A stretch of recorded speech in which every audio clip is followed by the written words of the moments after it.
लोकशाहीचा बुलंद आवाज, रिपब्लिकन वार्ता महाराष्ट्र. 26 डिसेंबर पासून रेल्वे प्रवास महाग, लांब पल्ल्याच्या गाड्यांच्या भाड्यात वाढ.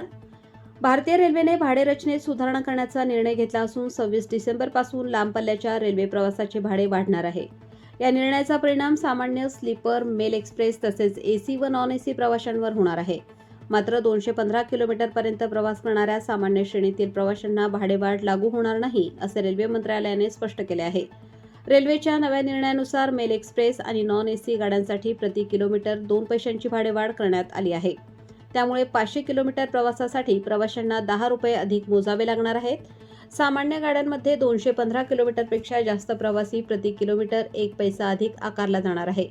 या भाडेवाढीमुळे रेल्वेला सुमारे 600 कोटी रुपयांचे अतिरिक्त उत्पन्न मिळेल, असा अंदाज व्यक्त करण्यात आला आहे.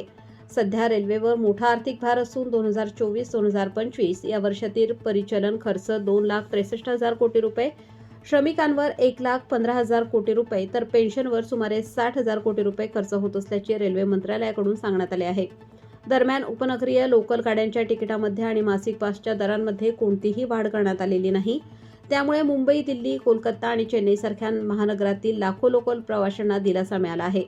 एकूणच ही भाडेवाढ फक्त लांब पल्ल्याच्या रेल्वे गाड्यांसाठी लागू असून 26 डिसेंबरपासून डबे, मेल एक्सप्रेस आणि नॉन एसी गाड्यांमधून लांब प्रवास करणाऱ्या प्रवाशांना थोडा जादा खर्च सहन करावा लागणार आहे. रिपब्लिकन वार्ता महाराष्ट्र न्यूजसाठी Muktaram Bagul, Nandgaon, Nashik. Subscribe now and press the bell icon. Never miss an update.